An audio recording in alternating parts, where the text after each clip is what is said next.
of 11 key foods. And these aren't just random, right? They're like specific powerhouses. Exactly. Powerhouses that work right down at the cellular level. Yeah. And we're going to break them down, organize them by what they actually do, their main function. So you, the listener, can really get a precise understanding of how diet, lifestyle, and skin health are all just completely linked together. Think of it like nutritional dermatology, but made simple, actionable. We're basically building a blueprint for getting that sustained radiance. I love that, a blueprint. Okay, so where do we start? What's the first theme? Let's dive into the first big theme, the foundational stuff. The heroes that actively protect your skin, both from internal stress and all the environmental junk thrown at it from the outside. Okay, protection makes sense. And when we talk about fighting the big skin worries, aging, acne, even just general redness, you have to start with inflammation, right? Yeah, absolutely.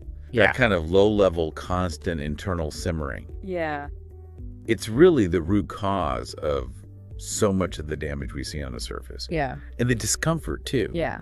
Which is exactly why our first category focuses squarely on healthy fats, specifically omega-3s. Omega-3s, we hear about them a lot for heart health, brain health. And they're crucial for skin, too. See, inflammation is basically your body's alarm system just going off constantly. Omega-3 fatty acids, especially the ones called EPA and DHA, act like these really sophisticated chemical messengers. Okay. They essentially tell that alarm system, hey, power down a bit. They directly inhibit the production of certain molecules, things like eicosanoids and pro-inflammatory cytokines. Those are the things causing the redness and swelling. Exactly. They're the culprits behind the redness, the swelling, the internal damage that eventually shows up. And the most potent, easily absorbed way to get these anti-inflammatory agents, fatty fish. Hashtag tag A, the power of fatty fish. Salmon, mackerel, sardine. Okay, fatty fish. We're talking specifically things like salmon, mackerel, sardines. Those are the top players, yes. Yeah. By actively reducing that systemic body-wide inflammation, these foods directly tackle the visible results.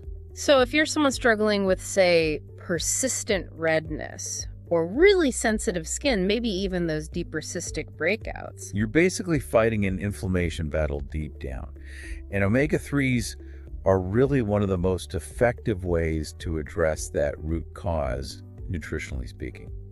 That's powerful. Does it mean eating fish every single day? Actually, no. And that's what's really encouraging here. The research seems pretty consistent.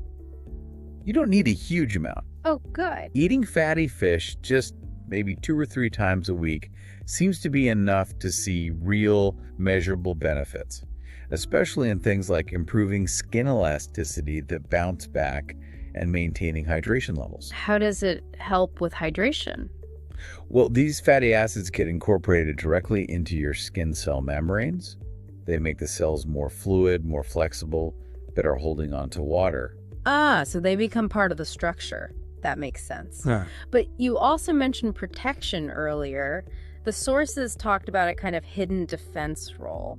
We usually think sun protection is creams, hats, topical stuff. Right, but omega-3s seem to act as a kind of internal natural shield against UV damage too.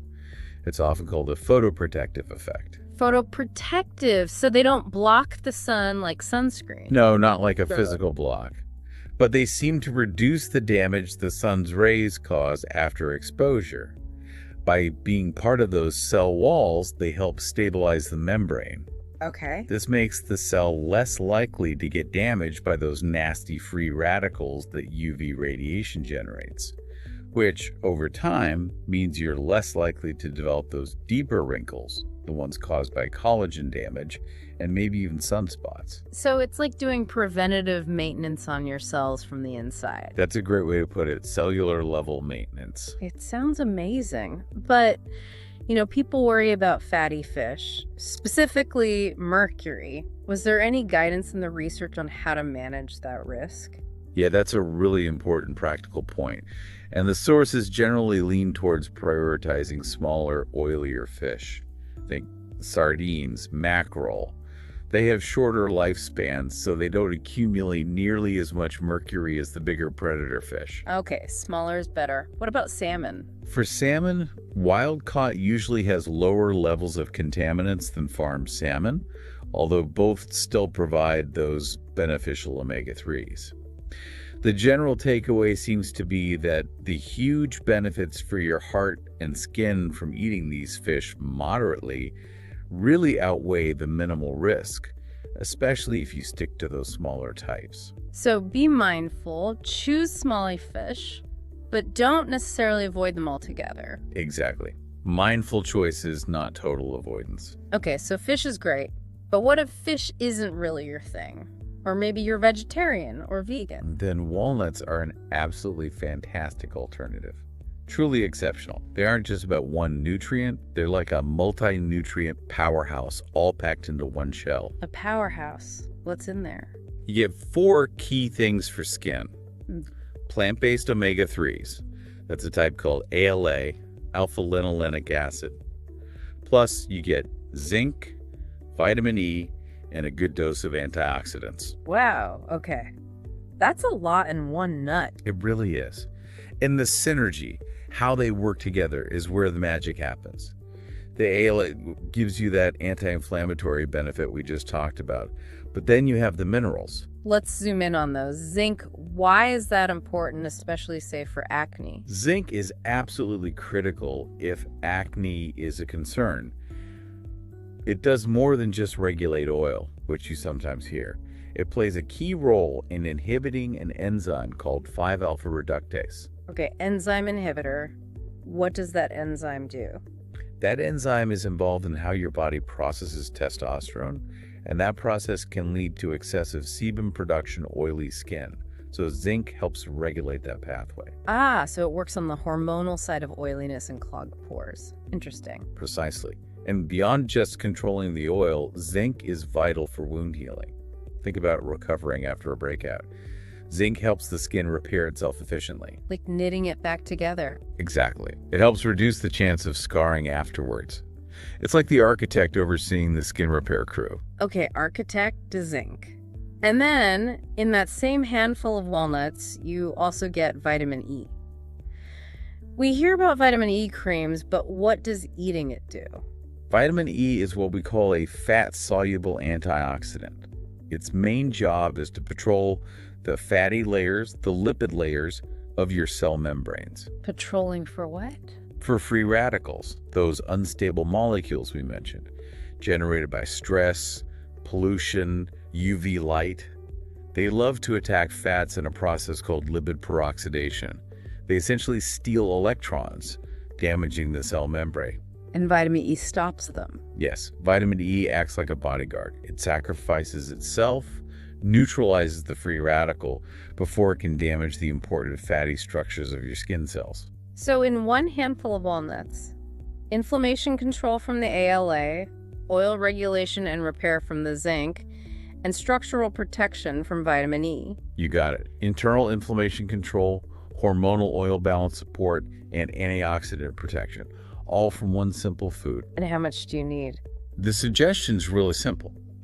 Just a small handful a day is generally enough. Easy to toss on oatmeal, salads, yogurt, or just eat them plain. Super easy to integrate.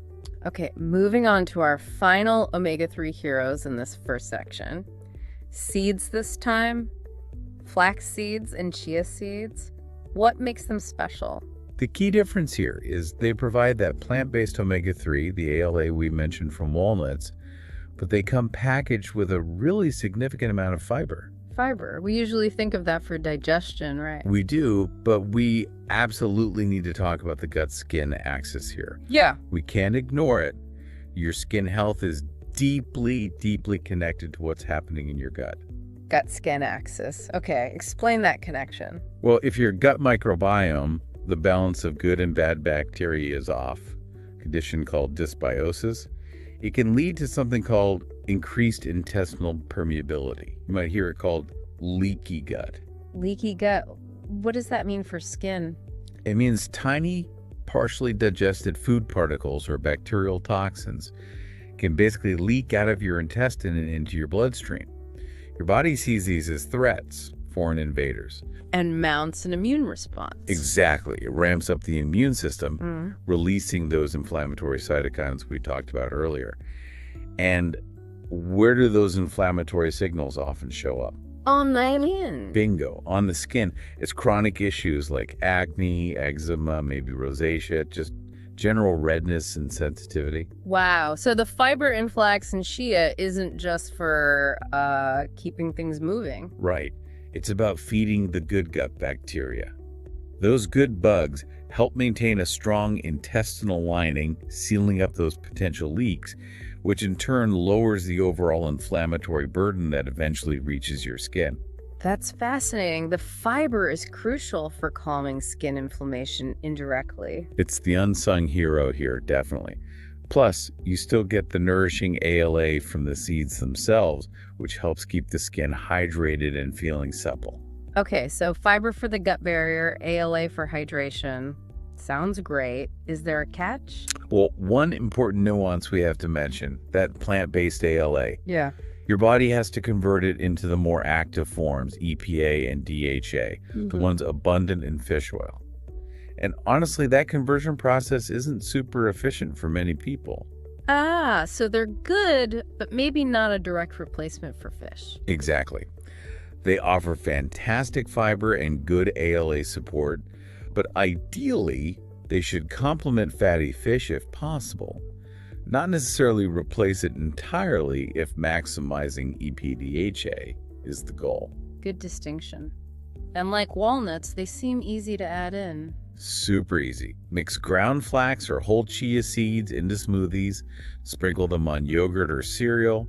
You can even use flax meal mixed with water as an egg replacer in baking sometimes. It's a simple win-win for your gut and your skin. Okay, so we've laid down our anti-inflammatory foundation with those healthy fats, the omega-3s. Now where do we go next? Now we shift gears a bit. We move from protecting the skin to actively maintaining its structure and encouraging regeneration. We're heading into the world of vitamin-rich produce. Think of these as the essential construction crew for your skin. The construction crew, I like that. Building resilience. Exactly. We're focusing on the vitamins that help maintain firmness, fight off that daily wear and tear, and crucially drive consistent cell turnover. That's really the secret mechanism behind youthful-looking skin. All right, first up in the produce aisle, the avocado.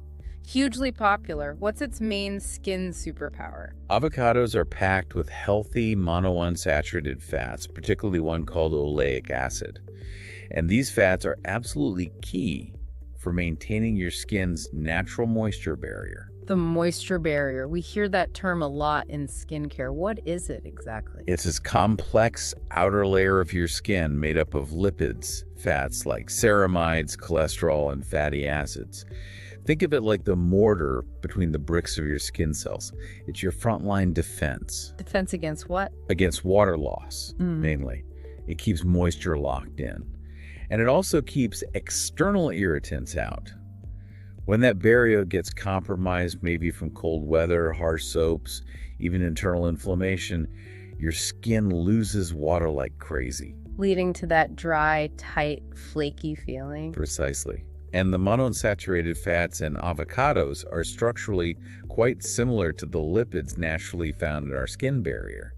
So eating them helps replenish and reinforce that mortar, effectively trapping moisture inside the skin. So they're like topping up the natural oils that keep skin soft and prevent dryness. That's a perfect analogy, fortifying the cement. And there's more. Avocados also give you a nice dose of vitamin E. Ah, our antioxidant friend again. Yeah, that fat-soluble protector we talked about with walnuts. When you eat avocado, the healthy fats help transport that vitamin E directly to your cell membranes. There, it guards those precious lipids against damage from pollution and UV rays. So you get moisture retention and antioxidant protection. What's the end result we'd feel or see? The tangible result is that deep internal nourishment. Skin that feels softer, smoother, definitely more resilient. It gives you that naturally plump, healthy look, not dry or stressed. Okay, next up, sweet potatoes. You called these an unsung hero. I really think they are. They're loaded with something called beta-carotene. That's the pigment that gives them their orange color. But the cool part is what your body does with it. It converts it into something else. Exactly. Your body doesn't use beta-carotene directly for skin structure in the same way. It converts it into vitamin A. And vitamin A is arguably one of the most essential vitamins for overall skin health. Vitamin A. We know that from skincare products like retinoids. What does a dietary version do? Dietary vitamin A, or its precursors like beta-carotene, is the master regulator of skin cell turnover. That process is sometimes called keratinization. Cell turnover. That's the shedding of old skin cells. Right. It's this continuous cycle where old, maybe damaged cells on the surface get shed, and they're replaced by fresh, healthy new cells migrating up from the deeper layers of the skin. When that cycle is running smoothly, efficiently... Your skin looks bright and fresh. Exactly. Smooth, bright, fresh. Now think about what happens when that process slows down, which happens naturally with age or due to other factors. Things get sluggish. Yeah. Dead cells start to pile up on the surface. That leads to dullness, a rough texture, and this is critical clogged pores because the old cells aren't shedding properly. Ah, so vitamin A helps keep that shedding process on track. Precisely. The vitamin A derived from beta-carotene in sweet potatoes helps regulate the production of keratin, the protein that makes up skin cells. It ensures cells mature and shed correctly, preventing that buildup and follicular clogging. So eating sweet potatoes is like naturally encouraging a faster, healthier replacement rate for your skin cells. That's the natural glow booster effect you mentioned. That's exactly it. It's like using a gentle internal exfoliant powered by your food. Whether you like them roasted, mashed, baked into fries, your body gets that crucial vitamin A precursor. Leading to skin that looks healthier and more radiant over time just because you're constantly revealing that fresh new layer. You got it. Okay, if vitamin A is managing the cell turnover crew, what's next for our skin construction project? Next, we need the structural engineer, vitamin C. And a fantastic source, maybe surprisingly rich, is bell peppers, especially the red, yellow, or orange ones. They are absolutely loaded with vitamin C. Vitamin C. We know it's good for colds, but for skin, you said it's crucial for collagen. Absolutely crucial. Collagen is the literal protein framework of your skin. Think of it like the scaffolding that gives your skin its firmness, its bounce, its elasticity. That youthful plumpness. Exactly. But here's the thing. Starting usually in our 20s, our natural collagen production begins this slow, steady decline. It's just a fact of aging. It leads to sagging, fine lines, wrinkles. Depressing, but okay. Can we fight it? We can definitely mitigate it. And vitamin C is a primary weapon in that fight.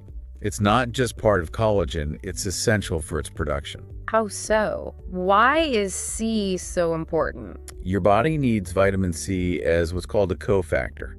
It's required for specific chemical reactions, specifically the hydroxylation of two amino acids, proline and lysine. These reactions are vital for forming the stable triple helix structure of collagen. So, without enough vitamin C, But that structure can't form correctly. Collagen synthesis basically grinds to a halt or becomes very inefficient. wow. So eating things like bell peppers is literally providing both a key ingredient and the necessary catalyst to keep that collagen factory running as well as possible. You're hitting the nail on the head. Maintaining firmness, fighting, sagging, and there's a bonus. Vitamin C is also a powerful water-soluble antioxidant. Okay, different from vitamin E, which was fat-soluble. Right. While E is patrolling the fatty cell walls, C is working in the watery parts of the cell and the spaces between cells. It provides another layer of defense against sun damage and environmental stress. They work together, synergistically. Building the structure and protecting it at the same time. Got it. Bell peppers. All right, next on the list, tomatoes. What's their contribution to great skin? Tomatoes bring a specific powerful antioxidant to the table called lycopene. It's another carotenoid, like beta-carotene, and it's particularly good at protecting the skin from sun damage, specifically UV-induced redness or erythema. Lycopene. Okay, some protection from the inside again. The notes here mention something really interesting. Bioavailability. Yes. This is where things get counterintuitive sometimes. Bioavailability just means how much of a nutrient your body can actually absorb and use after you eat it. And we usually assume raw is best for vitamins, right? We often do, yeah. More heat, fewer nutrients generally. But for lycopene in tomatoes, the research points in the exact opposite direction. Really? Opposite? Yeah. The findings consistently suggest that cooking tomatoes significantly increases the bioavailability of lycopene. We're talking potentially up to 4 times better absorption compared to eating them raw. 4 times? That's huge. Why does cooking help so much with this specific nutrient? It seems to be both mechanical and chemical. In a raw tomato, the lycopene is kind of tightly bound within the plant's tough cell walls and fibrous matrix. Locked away, basically. Pretty much. Heat processing, like simmering them into a sauce, roasting them, making tomato paste physically breaks down those rigid cell walls. It essentially liberates the lycopene, making it much easier for your digestive system to access and absorb it. That completely changes how you'd think about eating tomatoes for skin benefit. It really does. It means that rich tomato sauce on your pasta, or those lovely roasted tomatoes, or even using a good quality tomato paste in your cooking, is actually maximizing your intake of that protective lycopene shield. More so than just slicing a raw tomato onto a salad. Exactly. It's a fantastic reminder that how we prepare our food can be just as important as what food we choose. Maximizing that lycopene absorption lets it do its job fighting oxidative stress much more effectively. Okay, moving on to a vegetable that everyone knows is healthy. Broccoli. You've called it a comprehensive protector. Why? Because it genuinely checks so many boxes for skin health. It's like the Swiss Army knife of skin-friendly vegetables. It's packed with a vitamin trio, C, E, and K. Okay, we know C helps collagen. E is the fat-soluble antioxidant. What does vitamin K do for skin?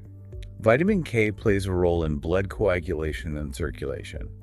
For skin, this can translate to helping diminish the appearance of things like dark under-eye circles, which are often related to fragile capillaries, and potentially speeding up the healing of bruises. It adds to that overall look of vitality. So, multiple defense pathways covered by the vitamins alone. Right. But the really deep dive with broccoli, the thing researchers are excited about, is a specific compound it contains called sulforaphane. Sulforaphane. Sounds complex. What does it do? It's fascinating. The research suggests sulforaphane doesn't just passively block UV rays. Instead, it seems to activate an internal defense mechanism against the harm caused by those rays after they hit the skin. How does it activate a defense? It works by flipping a switch, essentially. It activates something in our cells called the NRF2 pathway. Think of NRF2 as a master regulator. When it's activated, it tells your cells to ramp up the production of a whole arsenal of protective internal antioxidant enzymes. One of the most important is glutathione. So sulforaphane tells the cell, build up your own defenses. That's a perfect way to put it. It helps the skin cells detoxify themselves and repair DNA damage much more quickly and effectively after they've been exposed to UV radiation or other stressors.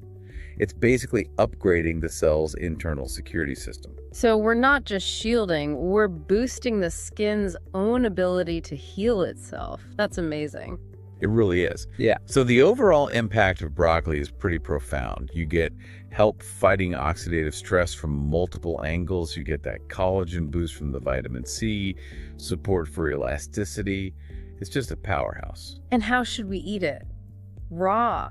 Cooked? Does it matter like tomatoes? That's a great question, leading into our final thought later. For sulforaphane, lightly steaming seems to be a good method to preserve its precursor compound, glucoraphanin, and the enzyme needed to convert it. Overboiling might destroy the enzyme. But even cooked broccoli still provides those valuable vitamins C, E, and K. So including it regularly, perhaps slightly steamed or stir-fried, is a fantastic strategy. Okay, we've covered the anti-inflammatory foundation with fats and the structural builders with those vitamin-rich veggies. What's next in our blueprint? Now we need to look at systemic support. Think of this section as focusing on the delivery systems and the overall internal environment. We need efficient delivery of all those nutrients, and we need proper internal upkeep. Delivery systems, like blood flow. Exactly. We're focusing on things that help circulation and hydration. Because if all those wonderful nutrients we just discussed can't actually get to the skin cells efficiently, they can't do their job. This is about anti-aging from a circulatory and hydration angle. Makes sense. It's the logistics department of skin health. Precisely. Sure. Circulation is the highway. Hydration is the fluid that keeps everything running smoothly. First up in logistics, green tea. People drink it to relax, but you're saying it's an anti-aging powerhouse. It really is, far more than just a calming beverage. Its power comes from antioxidants called catechins. One in particular, EGCG epigallocatechin gallate, is incredibly potent.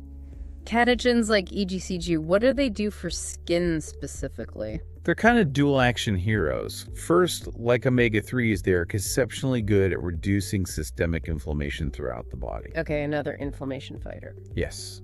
But secondly, some research suggests EDCG might have anti-androgenic properties, meaning it could help regulate hormones that can sometimes drive excessive oil production. Which would make it helpful for acne. Potentially, yes. Especially for hormonal acne and the redness that often comes with inflammatory breakouts. Drinking green tea regularly could literally help calm down those internal signals that are triggering the flare-ups. Interesting. And what about the relaxing part? Does that matter for skin? It absolutely matters. We can't overlook the mind-body connection. Green tea contains an amino acid called L-theanine, which is known to promote relaxation and focus without making you drowsy. And less stress equals better skin. How does that work? Stress is a notorious trigger for skin problems because when you're chronically stressed, your body pumps out cortisol. The stress hormone. Right. And cortisol is a major pro-inflammatory signal. It basically tells your body to be on high alert, which can exacerbate conditions like eczema, psoriasis, rosacea, even just simple stress-induced breakouts. So by sipping green tea and feeling calmer, you're indirectly reducing the inflammatory chemical signals that could be messing with your skin. Exactly. It's a fantastic 2-for-1 benefit. You get the direct antioxidant and anti-inflammatory action from the catechins, and you get the stress reduction benefit from the L-theanine, which helps minimize those cortisol-driven flare-ups. Okay, from a warm cup to something cool and refreshing, watermelon. This seems obvious. It's full of water in it. It is. Yeah. And when we talk about skin looking plump, soft, radiant, fundamentally, we are talking about hydration. Watermelon is nature's perfect hydrating snack because it's often over 90% water. So it directly contributes to our daily water intake goal. It does, but it's not just water. Watermelon also provides natural electrolytes like potassium. Electrolytes, like in sports drinks. Why are they good here? Electrolytes help regulate fluid balance within your body. They help ensure that the water you do consume gets efficiently absorbed and utilized by your cells, including your skin cells. It helps maximize the hydrating effect. So it helps the water get where it needs to go and stay there, keeping skin cells plump. Exactly. Dehydrated skin looks dull. It emphasizes fine lines. It feels tight and uncomfortable. Watermelon combats that by providing that internal hydration boost, giving the cells turgor pressure, making them look and feel full. Any other benefits besides water and electrolytes? Yes, it's got backup vitamins too. It contains some vitamin C and vitamin A via beta-carotene again. Not as much as bell peppers or sweet potatoes, but it adds to the mix, contributing to collagen support and cell turnover. So it's a great all-around refresher, especially in hot weather. Absolutely ideal. Or after exercise when you've lost fluids. It helps keep skin looking refreshed and vital from the inside out. All right, now for the one everyone secretly hopes is on the list, dark chocolate. Is it actually good for our skin? Please say yes. Haha, well, yes. But with some very important caveats. It can be genuinely beneficial, but we have to be super clear here. We're talking specifically about dark chocolate that's 70% cocoa content or higher. Okay, 70% or more. Why that specific number? Because that high cocoa content minimizes the sugar, which we'll talk about later, as a negative for skin, and it maximizes the beneficial compounds. The real skin benefit comes from the cocoa solids themselves. And what's in the cocoa solids that helps? They are incredibly rich in a type of antioxidant called flavonols. These cocoa flavonols have a really profound, measurable effect on your circulatory system. They improve blood flow. Better blood flow. How does that help skin look better? It targets something called endothelial function. The endothelium is the super thin membrane that lines the inside of your heart and all your blood vessels, even the tiniest capillaries in your skin. Okay. Flavonols encourage the cells in that lining to produce more nitric oxide. Nitric oxide is a signaling molecule that tells the smooth muscles in your blood vessel walls to relax and whiten. So the pipes get wider. Exactly. It's a process called vasodilation. This improves blood flow everywhere, including the microcirculation right at the skin's surface. And better microcirculation means? It means more efficient delivery of oxygen and all those lovely nutrients we've been discussing, vitamin C, zinc, etc., right to the outermost layers of your skin. And it also means waste products get carried away more effectively. It literally brings more life and nutrients to the surface. Giving you that healthy glow. That's the idea. Some studies have shown that these flavonols can help hydrate the skin, likely due to better nutrient delivery. And, interestingly, similar to omega-3s, might offer a small degree of protection against sun damage over time. Okay, this sounds great. What's the big caveat you mentioned? Moderation. Moderation is absolutely key here. You must stick to that high cocoa content, 70% or ideally even higher, to get the flavanol benefits without overloading on sugar. And we're talking a small square or two, not a whole bar. Right, because too much sugar is bad news for skin. Very bad news, as we're about to discuss. So, dark chocolate can be a beneficial treat. Enjoy it mindfully, savor it. But don't think eating tons of sugary milk chocolate will do the same thing. It absolutely won't. Okay, this has been fantastic. We've got our 11 powerhouse foods, from the anti-inflammatory fish and nuts, to the vitamin-packed produce, to the circulation helpers like green tea and dark chocolate. It feels like we have a solid nutritional toolkit. We definitely do. A toolkit full of targeted foods that work right down at the molecular level. But let's be really honest here. You can eat all the salmon and sweet potatoes in the world. Uh-oh, I sense a but coming.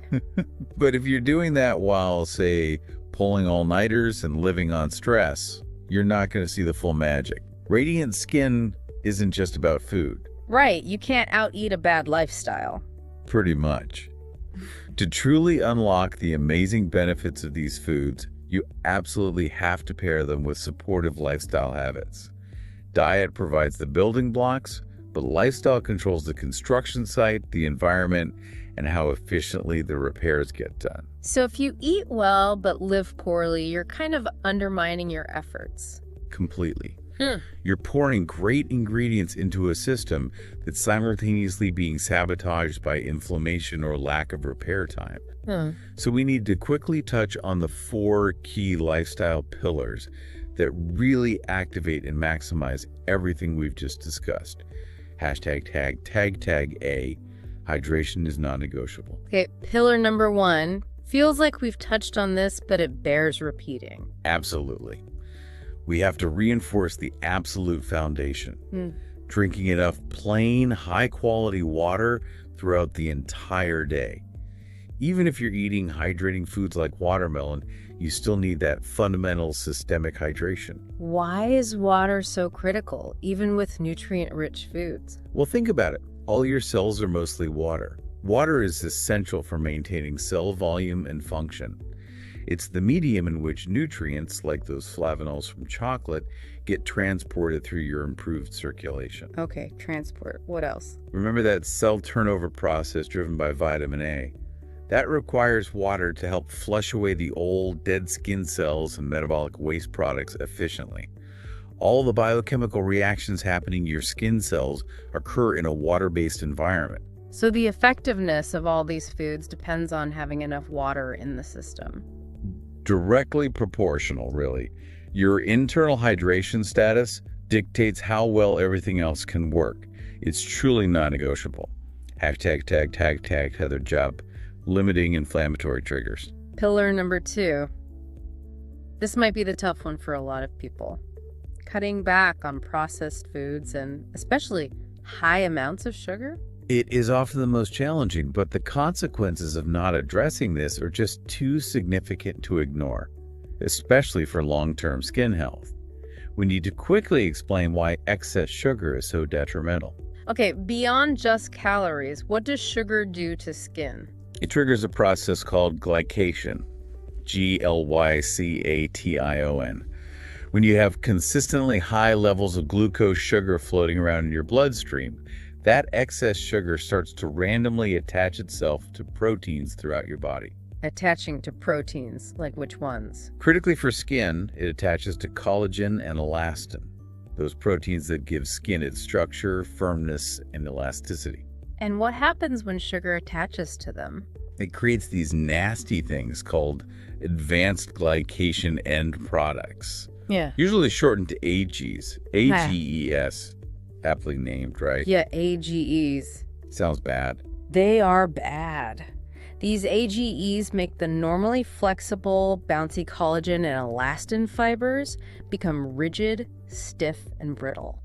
They lose their ability to snap back. They cross-link improperly. Leading directly to visible, accelerated signs of aging.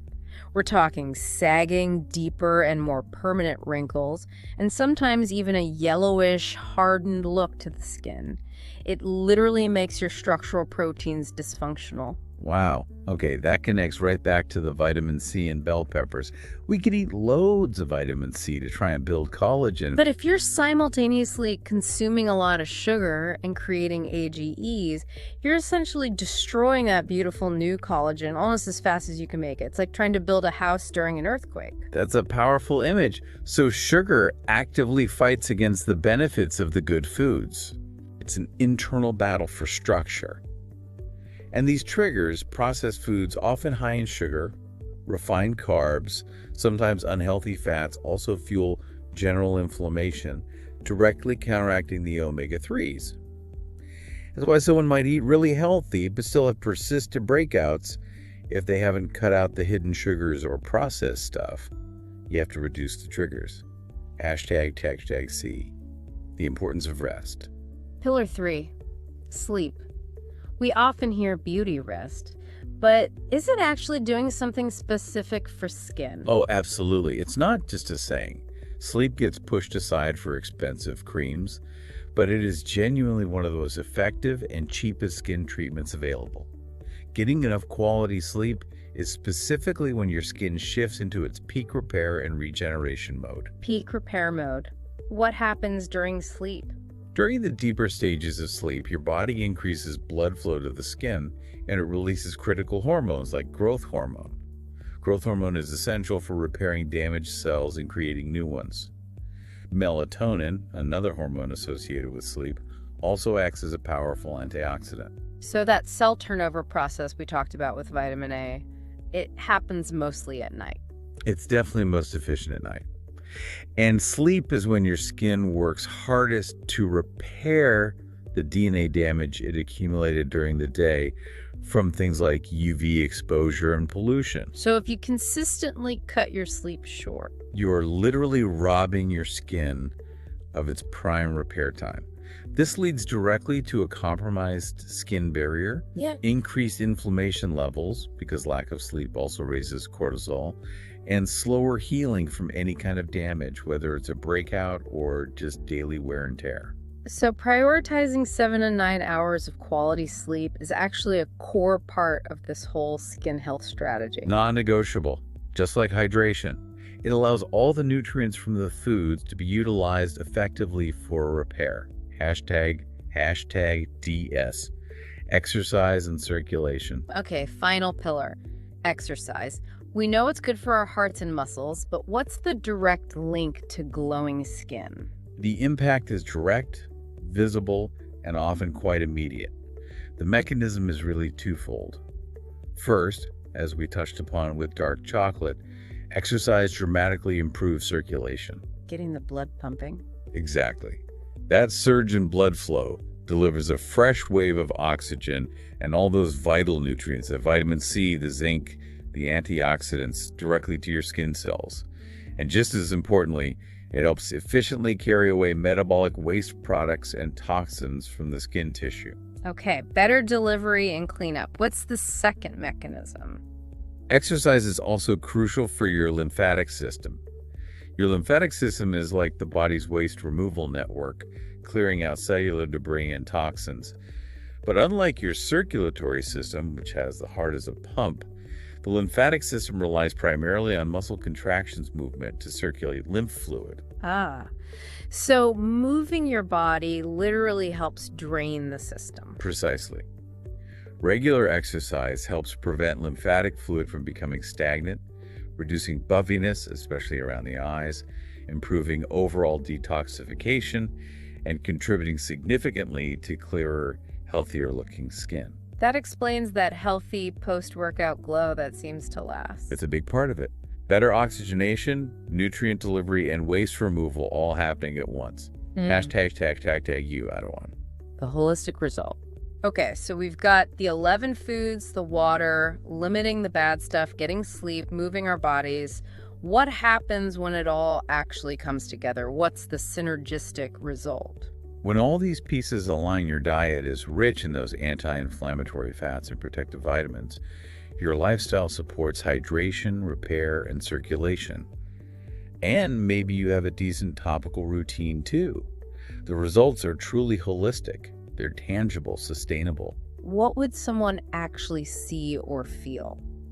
You'd genuinely expect to see brighter skin, definitely less redness and inflammation. You'd likely feel a softer, smoother texture, improved elasticity, that bounce back. Why? Because you've addressed the root causes of common skin issues. Chronic inflammation, structural breakdown from things like AGEs, and sluggish cell turnover or poor repair. It sounds like it goes beyond just looking good. Oh, absolutely. The benefits ripple outwards. When your skin looks and feels healthier, it impacts your confidence, your sense of well-being, and understanding this deep connection, knowing why these things work, gives you a real sense of control over your own health and appearance. It's empowering. Hashtag tag outro Potter. Wow, that was incredibly comprehensive. A true deep dive into, well, eating your way to better skin.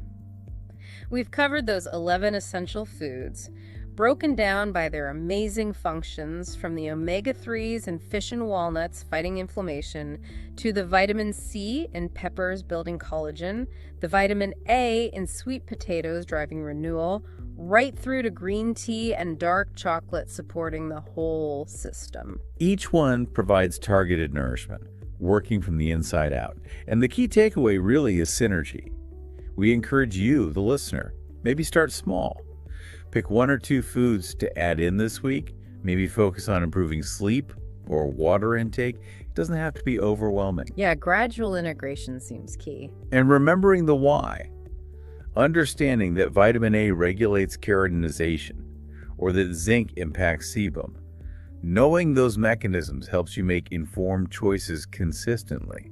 It puts you in the driver's seat of your own health journey. Definitely. Now, before we wrap up, we touched on something really fascinating earlier, that bioavailability point with tomatoes, how cooking them actually made the lycopene more available.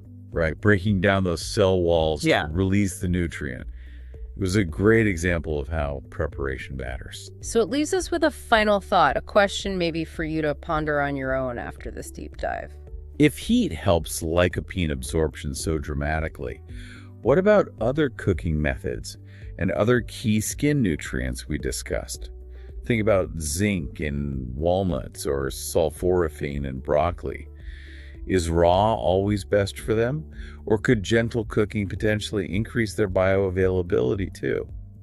Or maybe destroy them? And are there other everyday food choices or preparation habits we might have that are unknowingly reducing the benefits we think we're getting from these powerful skin-supporting foods? Exactly. It encourages you to think beyond just the list of foods and consider the context.